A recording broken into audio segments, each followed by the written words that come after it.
कोणाला महाराजांचं प्रवचन 11 ऑगस्ट. समाधान भगवंताशिवाय कोठेही नाही.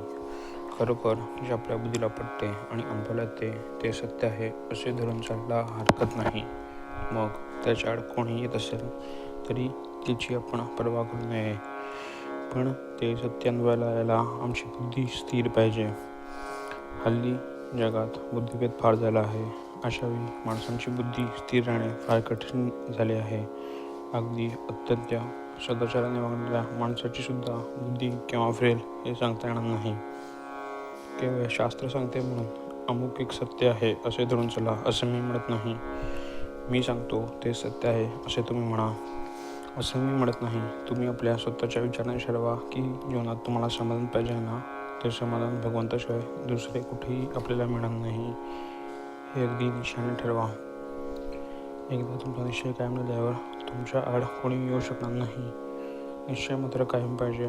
निश्चयाचे बळ किती विलक्षण असते म्हणून सांगू. एका गावात एक 50-60च्या वयाचा बुद्धिमान पण कुत्सित वृत्तीचा माणूस राहत होता. वेडीवाकडे प्रश्न विचारून ठवाकी करण्यात त्याचा हातखंड होता. एकदा एका साधूचे प्रवचन अगदी रंगात आले असताना एकदम मध्येच उभे राहून तो म्हणाला, "अहो बुवा, ती तुमची भक्ती ती बाजूला ठेवा. देशाला स्वातंत्र्य कधी मिळेल ते सांगा." त्यावर साधू शांतपणे बोलला, "ते मी सांगतो, पण आता तुमचे उतारवय झाले.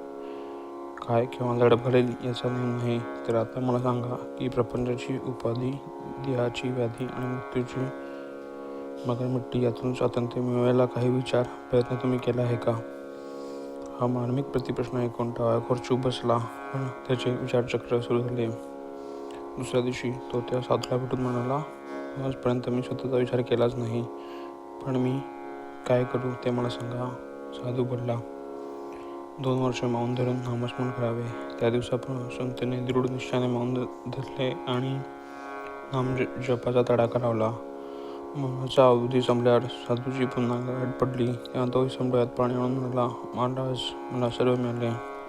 मला नामाने जे समाधान मिळाले त्यापुढे इतर सर्व गोष्टी रद्द आहेत. निश्चयपूर्वक नामस्मरणाचे असे विलक्षण सामर्थ्य आहे. नामी ठेवावी चित्त, तेच म्हणावे सत्य. निश्चय ठेवा मनात, मन होईल निभृंत. श्रीराम जय राम जय जय राम."